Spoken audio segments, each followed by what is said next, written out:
ருத்ரன் தொடர்கிறது. பறக்கும் தாருகை வனமும் போகேஸ்வரர் மகிமையும்.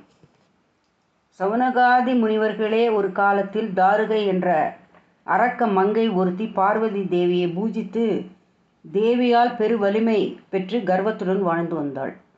அவள் கணவனான தாருகன் என்பவனும் பெரு வலிமை பெற்று பலவானாக திகழ்ந்து வந்தான்.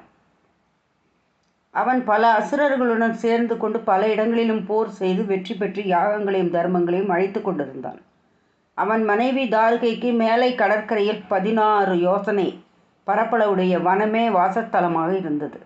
அவள் பார்வதியை நோக்கி கடும் தவம் செய்து பெற்ற வரத்தின் காரணமாக அந்த வனம் அவள் நினைக்கும் இடத்திற்கெல்லாம் செல்லத்தக்கதாக இருந்தது.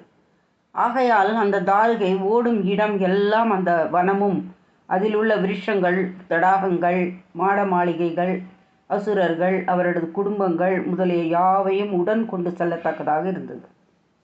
தாருகையும் தாருகனும் அந்த வனத்துடன் ஆங்காங்கே சென்று எல்லோரையும் துன்புறுத்தி வந்தார்கள். அதனால் எல்லோரும் பயந்து ஔரவ முனிவர் என்ற தவமுனிவர் ஒருவரிடம் சென்று, சுவாமி, நீங்கள் தயை செய்யாவிட்டால் நாங்களும் யாவரும் அசுரர்களால் அழித்து ஒழிந்து விடுவோம். நீங்களோ சர்வ காரியங்களையும் நிறைவேற்றக்கூடிய வல்லமை உடையவர்.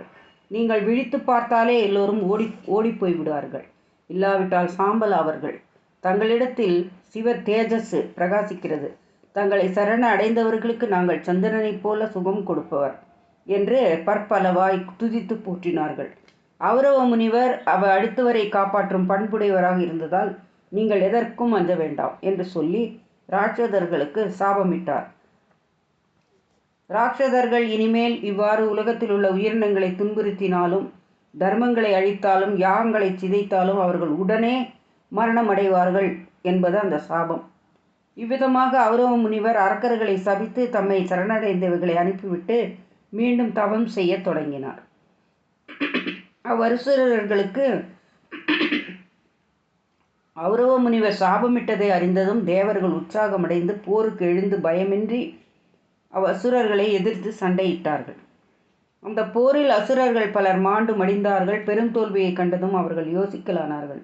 ஔரவ முனிவரது சாபத்தால் அசுரர்கள் ஜயமடைவதை வனத்தோடு வந்து கொண்டிருந்த தாருகை கேள்விப்பட்டு, அசுரர்களே, நான் பூர்வத்தில் தவம் செய்து நான் செல்லும் இடமெல்லாம் இந்த வனத்தோடும் இதில் உள்ள எல்லாவற்றோடும் பின்தொடர்ந்து வர பார்வதி தேவியிடம் வரம் பெற்றேன்.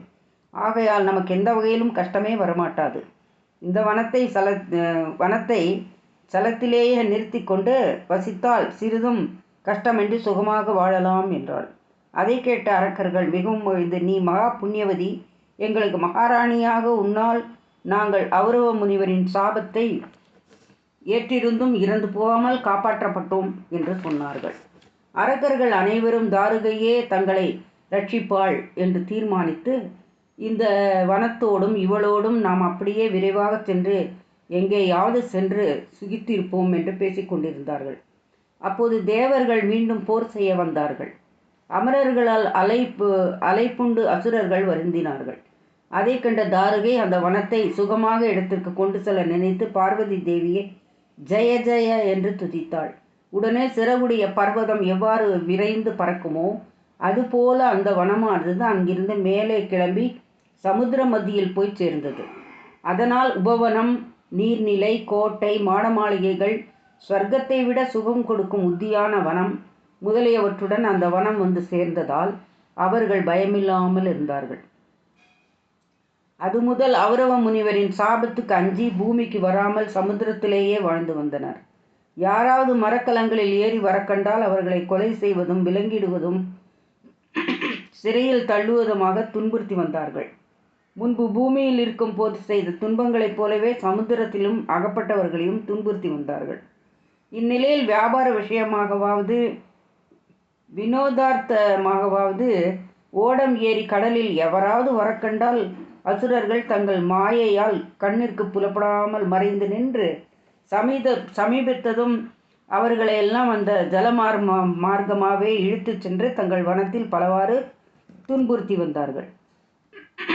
இவ்விதம் அசுரர் செய்யும் கொடுமைகளால் மனிதர்களும் தேவர்களும் வருந்தினார்கள்.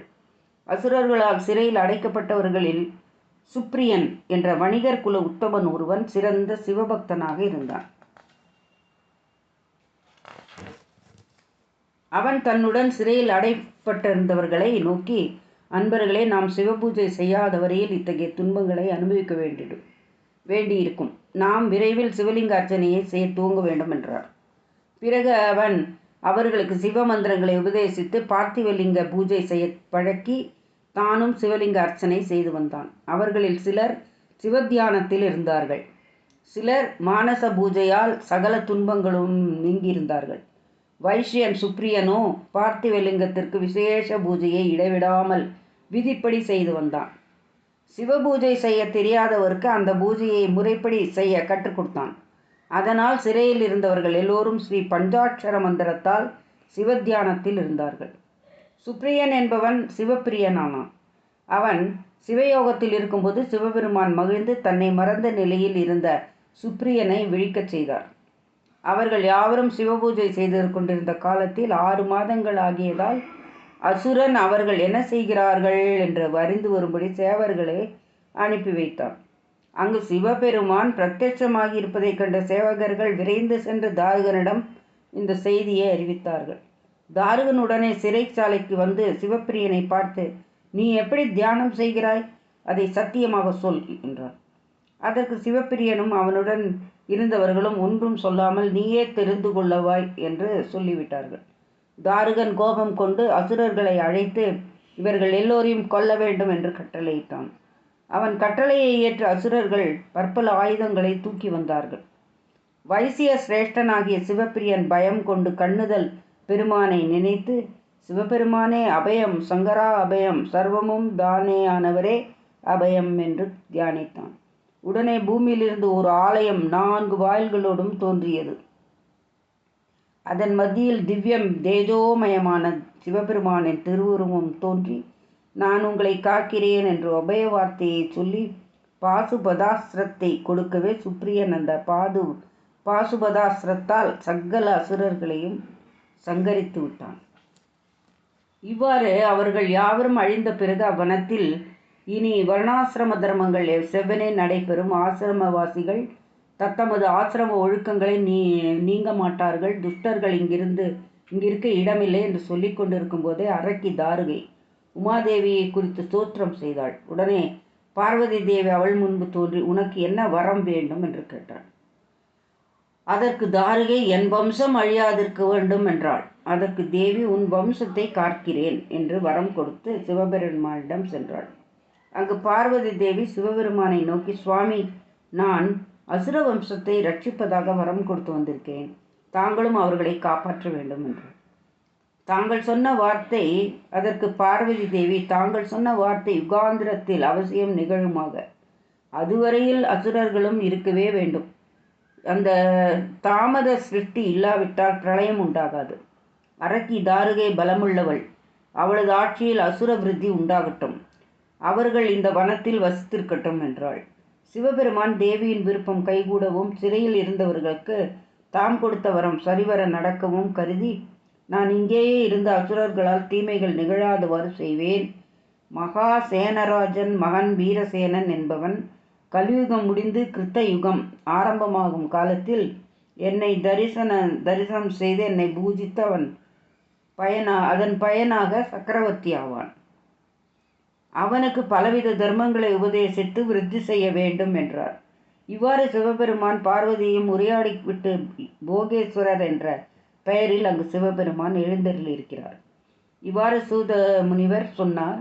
அவரை நைமிச்சாரண்யவாசிகள் நோக்கி, சூத முனிவரே, வீரசேனன் என்ன காரணமாக அங்கு போனான்?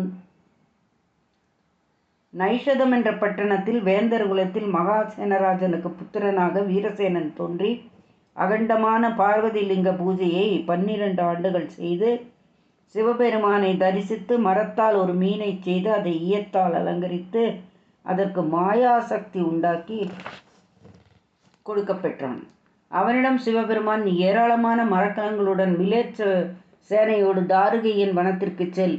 அந்த வனத்தில் நீ தனியாக சென்று என்னால் படைக்கப்பட்டுள்ள திருக்கோயிலின் யோகேஸ்வர லிங்கத்திற்கு பூஜை செய்து பாசுபதாஸ்திரத்தை பெற்று பார்வதி தேவியின் பரிபூர்ண கடாட்சத்தையும் பெற்று தாருகை முதலிய அரக்க மங்கையரையும் தாருகன் முதலிய அரக்கர்களையும் சங்கரிப்பாயாக. உன்னை கண்டதுமே அந்த தாருகையின் வலிமை சிறிதும் இல்லாமல் விலகிவிடும் என்றார். அவ்வாறே வீரசேனன் செய்து அரக்கர்களையெல்லாம் சங்கரித்து அங்கேயே அரசாண்டான். அதுவே போகேஸ்வர ஜோதிர்லிங்க மகாத்மியம். இனி ராமேஸ்வர ஜோதிர்லிங்கத்தின் மகிமையை சொல்லுகிறேன் அடுத்த வாரம். நன்றி, வணக்கம்.